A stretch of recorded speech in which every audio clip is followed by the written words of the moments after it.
Hello everyone, it's Animation4. Welcome back to some more Omnifactory. Got some big stuff ahead of us today, but the biggest concern we're gonna start off with a concern. We're not gonna start off with stuff to do. We are running out of space in here. This is the big warehouse we did a few episodes ago. 2 chunks by 4 chunks, and it's pretty much filled up. There's not really any space left to do things. There's some space, and like maybe here. Got this little building next to it that's got 3 floors, I think. But that's not really enough space for big things. And we got plans for big things. Specifically, another donut. Because we need more donuts. So, where are we going to put things? Well, that's always the hardest spot. Where do we put things? I worked on a new building. So this is a new factory building up on the hill here. There was originally like 1, 2, 3, 4, 5 buildings here. I added this section manually. Added like this half building that's kind of floating. I don't know. I think it looks nice instead of just a big block. And then, themed the outside, made a ton of stone bricks, filled in the glass, made it all look the same everywhere. It took a really long time. It took a surprisingly long time to make this thing all nice and the way it is. And I also left these blocks here because I thought they were fun. Stone brick monster eggs. Not sure why, but yeah. Silverfish! There's just silverfish here. I don't know why there's silverfish here. But there are. There they are. Look at them. Being silverfish and stuff. So we have this structure now. Yeah, I didn't even get the blocks there. We got a lower floor where we can run cables and stuff. I'm having an issue in the world where if I do Shift F3, inside tick, we have level. This is the thing that's taking up the most. Like all of the tick is going to this block entities, specifically Ender IO tile conduit bundles are taking up 86% of this, and which ends up being 58% of all my tick processing is just going to maintaining the Ender IO lines I have running everywhere. So I tried something different this time. You'll see this energy cell resonant is glowing and fully charged. It's actually connected up to, with a phantom energy face and 4 extenders. So this line essentially runs into it, and it just gets power straight from the big block. So I still need the Ender IO line running here, so I have access to the ME system. But we don't need the energy line. Is that going to make a difference? Probably not, because it's probably based on just the tiles that are there. But, it'll make me feel a little better that I tried something different. So, in this place, we need to build the donut. I have the stuff for the donut. I haven't crafted the final piece, though. I figured we'll do that together. Looking at the Tier 2 fusion reactor controller, which takes 4 Tier 8 circuits, a fusion coil block, 2 field generators, European plates, 2 superconductor wires, yada, yada, yada. Like this is the Tier 8s. Coil, superconductor, HPIC. For some reason, I neglected compressing my europium. Never neglect to compress your europium. That should be everything, question mark. Let's see if it yells at me. That's 6 things. Yeah, it's 6. You going? It's going. There you go. Quest. Here's what I'm missing. 640 aluminum into LED machine casing. I just, didn't do that yet. I was so prepared. I was so focused on building this structure. I forgot to, craft all the things. This is all we had to do. Just, a bunch of tungsten steel and a bunch of LED machine casings. Easy. And I can't math. Oh no, I can't math. Those are fake. The last thing. This is one I did want to save because it is very expensive. These fusion coil blocks take superconducting coil blocks, which is 16 superconductor wires, which is 16 nether stars, 4 tier 6 circuits, and 2 neutron reflectors. Each neutron reflector is 32 beryllium, so it's a stack of beryllium for each, and a reinforced iridium alloy. It's a lot of stuff. But I went ahead and made all that stuff already, so it's fine. It's just so much beryllium. And there's everything we need for the reactor. So we're going to come up here. I want it to be like centered in this window. I think that'd look really cool. I'll try to do that. But I think it's going to kind of do what it wants in terms of position. Oh, it's not even going to tell me, right? I have to figure it out by hand. So I want it to stay in... Oops, that was the wrong button. So I want it to stay in one chunk. So this is the bounds we have to work with. This is part of the chunk, so it is going to have to be smushed up against the wall. That's fine.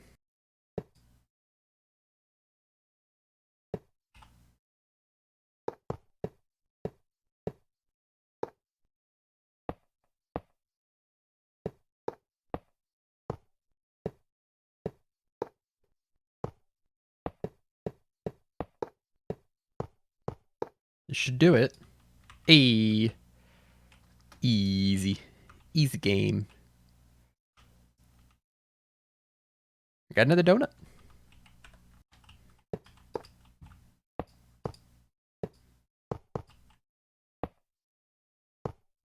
Let's try this out. So it should be all charged up. And according to the book, our goal is to make some titanium. Why? I don't know. I don't question the book. But to make titanium, we actually to make something else first. I forget what it's called. But it takes radon. It does radon in here. And it takes gallium. It's going to go in here. It's going. It produces somewhere the output, which is over here, apparently. Produces some duranium. The amount of fluids we're going to get from this is going to just go down over time. It's a net reduction, so we need lots of stuff. I do have a lot of radon, but I don't actually need this much.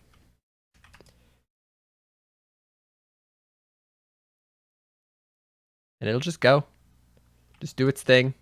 Wait for the duranium to finish, and then move to the next step.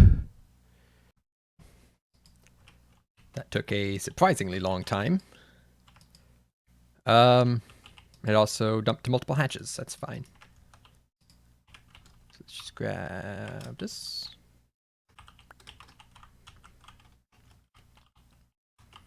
And I can't just pull it from here.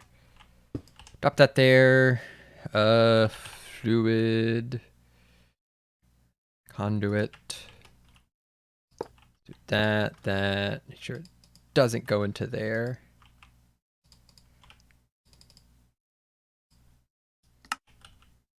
And start pulling. Till we get all 9 buckets. About that many. So now the radon's still taking up that slot. I'll put this down here somewhere. And I'll put this titanium in there somewhere. And there it goes. I'll put the rest of the titanium up here somewhere, because it doesn't matter. And it's gonna take a while. Actually, I'll do the duranium. 3.2 seconds to pause. Oh, that's technically half the time. Technically only 771 seconds, but that's still, 11 minutes, 12 minutes, a bunch of minutes. Yeah. Boop. Cool. This just has to be solidified with the thing I keep in a totally easy to find location. Where is it? Did I leave it in here? the ingot mold, and the fluid solidifier. Look at all that tritanium. 32? 32 whole tritanium. That's not a lot. It was a stack of chrome and a stack and a half of titanium to get this. But that's the quest. There's the donut. The idea with having this new... Oh, that looks really nice. I like that position. Perfectly framed. The idea of having this new section up here is I want to auto-craft more of this late game stuff. And I've been running out of space over there. So, like, the fact that we had to do 2 steps here. I want to see if I can make that simpler. Interfacing with the donut, I want to make simpler as well. So maybe like some tanks here that I just put the liquids in and it'll distribute them accordingly. And it pulls them out, puts them somewhere else kind of thing. So what I just did was very manual. And it only got me 32. But let's move on real quick and look at what we can do with this. I know something we needed it for was wetware processor mainframe, the tier 9 circuit. The only tier 9 circuit. Requires tritanium frames. 8 tier 8 circuits. And a bunch of other easy to get stuff. And 300k EU per tick for 100 seconds. The titanium frames, 4 titanium frames, which is what you need for 1, is 4.5 titanium per. And I believe we need 4 of them. Yes. So 18 titanium into this, along with some americium. The field generators that we also need take a titanium frame. We just need 2 of them, though. So this actually is enough titanium to fulfill all of our needs at the moment. And we could just flat out upgrade this thing, like, right away. There's other requirements that you need, though. I'm pretty sure you need to upgrade power input. UV energy input hatches. We have UV energy input hatches. Did it... UV... Yeah. This is the highest level energy. We could just upgrade this. We need 80 of these. So what we can do is actually just rip off the casing. Get 480 americium, which is a lot of americium. You can't do it this way. I tried to figure it out, but lutetium seems unobtainable. As far as I could tell, like, there's no way to get any of this. So I'm pretty sure to get the americium, you need to use... fluid solidifier. You need to use the... this stuff. The nuclear stuff. I could put some of that here too, probably. Make some of those nuclear reactors. Or, yeah, I think that's what they're referred to as. And automate that process a bit more. These things. Fission reactors. Because right now my process is very manual. But we have space. We have options now. But I think that's going to be the main thing I want to do.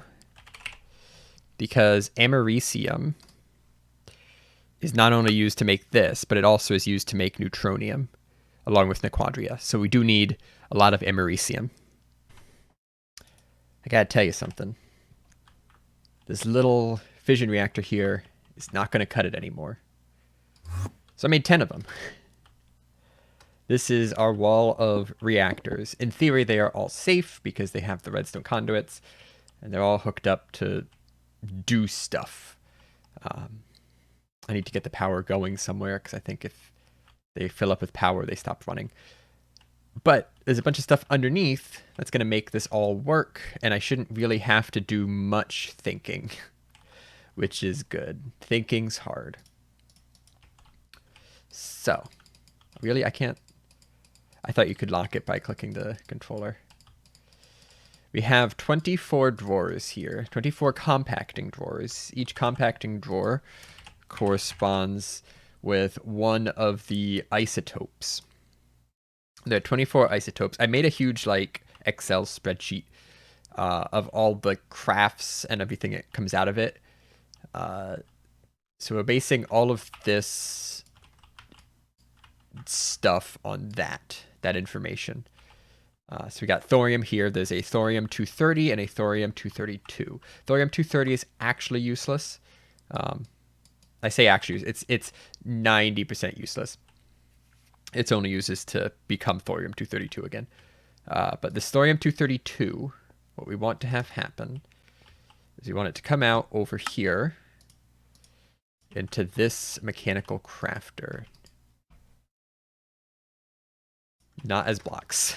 Got to make sure I filter this. I don't have any of these filters in yet. So it's going to come over here at thorium-232, and we want it to craft that, of course, too fast, into TBU fuel. That TBU fuel, through this conduit right here, going to brown, is going to send it right up to this fission reactor. Each of these crafting things goes to one of the reactors up there. There's 10 of them. They each have their own little color and a sign saying what it's going to be doing. Thorium is easy. There's only one thorium isotope, so that isotope immediately becomes the stuff, and it goes in to do what it does. Once it's done, though, in a few seconds, all of these pull out on the green line, which is going to go into this storage crate, which will drop it into the centrifuges. You can see that happen in 15 seconds.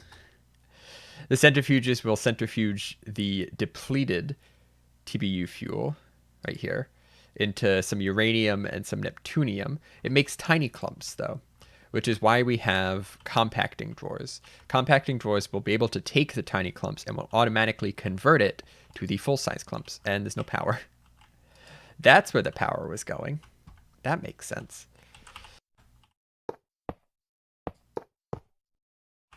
It's got power now. So there we go. It becomes that. These are set to active. Should pull out on brown. Oh, because it's not actually in the system anywhere yet. Right. I have to actually put these somewhere. So there's 3 uraniums. So it's a uranium-233, which will go here. Then it's uranium-235, which will go here. And that's it for uranium. Oh, there's 238. We don't have 238, though. Neptunium's 236 and 237. 236, 237. That makes sense. Okay, let me get some more of this stuff, and we can get some more of these crafting tables filled and running.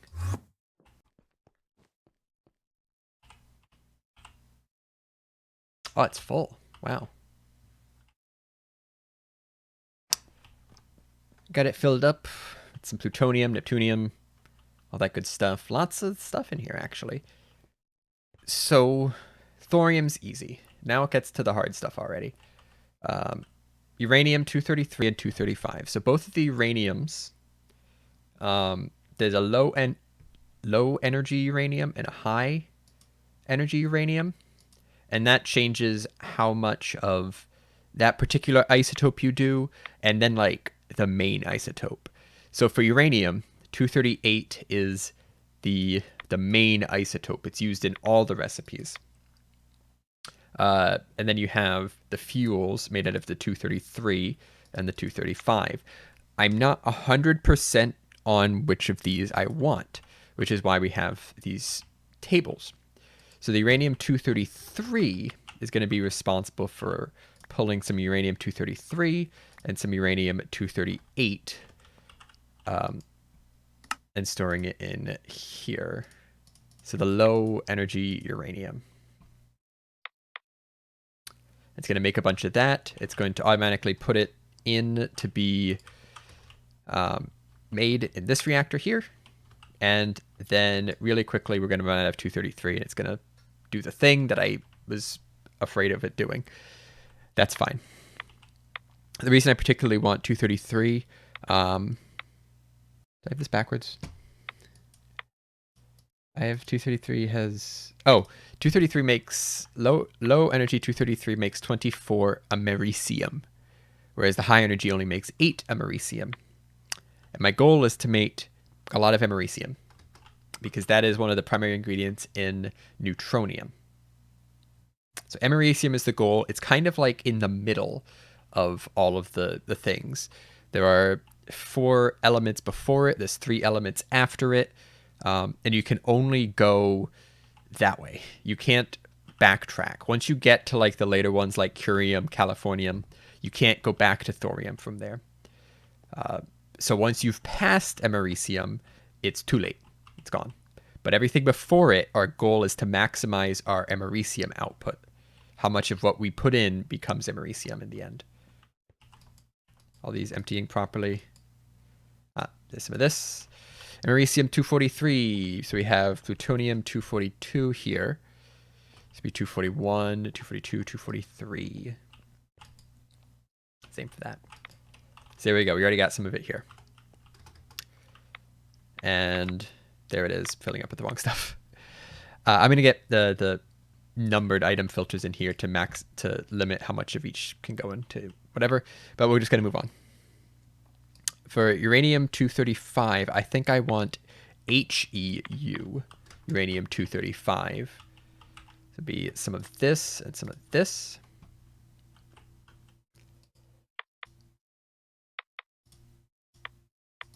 Oh, that's not H. This would be the HEU. Oop, too much. There it is. Because LEU gives me 40 238s back. HEU only gives me 20. And our goal is to progress forward from uranium, not stay at it. This gives me 16 neptunium and 24 plutonium 242, which is the main plutonium. So that's the idea behind this one. We will put these filters in. I'm not so worried about this one overdoing it because 235 is pretty easy to come by. 233 is not. So there it goes into the purple.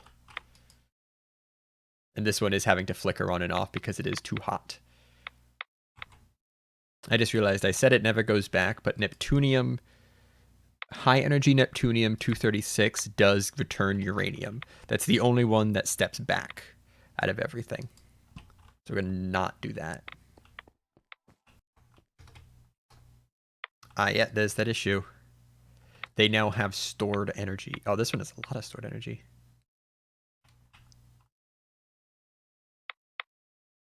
I guess as something uses the energy, it goes away.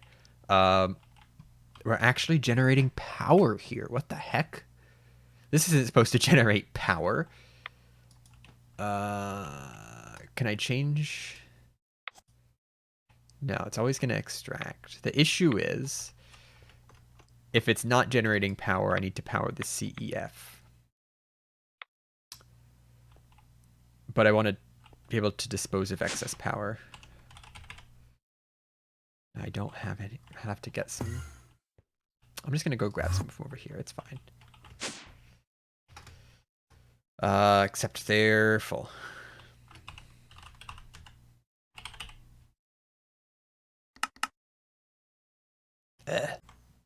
Okay. The system's great. It's working fine. It's doing the thing. It actually finished the thing. It has now processed all of the stuff. We got a bunch of California, a bunch of berkelium. The main thing we're going for is americium. We got 127, 634, and 1,105 of the 243. Which is good because we're going to upgrade the donut. That's the task before us right now. So the Mark III fusion computer is one of the only things that requires tier 9 circuits. The other big thing being the universal navigator, which will be used for microminers.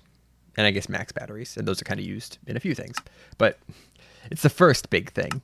And we need 4 of them. So it is... I think it was 2 stacks of tier 1 circuits are going into this. I got 32 tier 8s.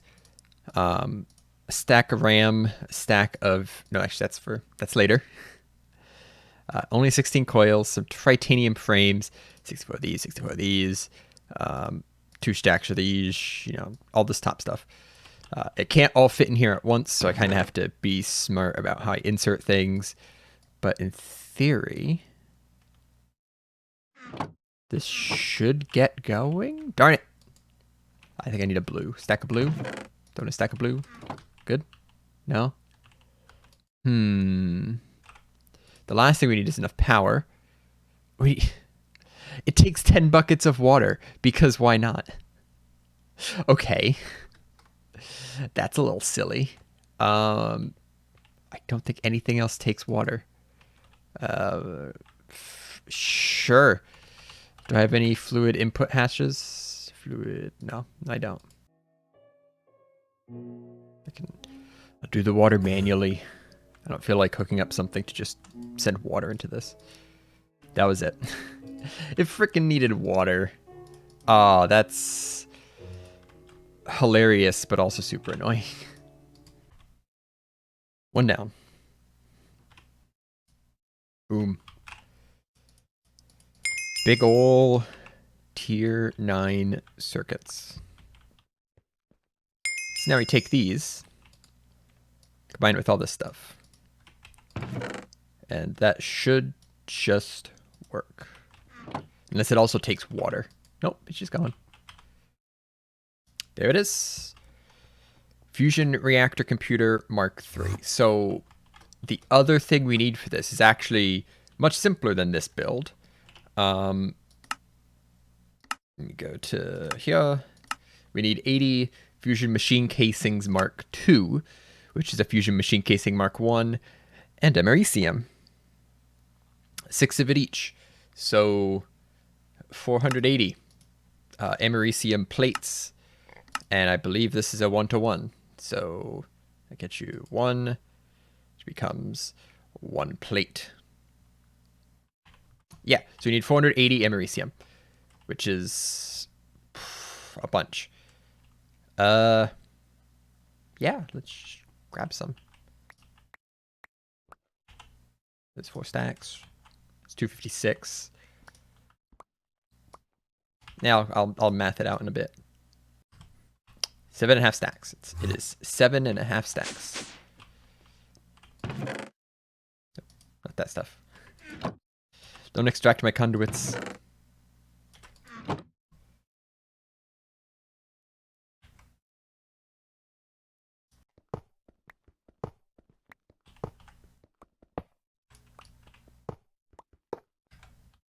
Naked donut.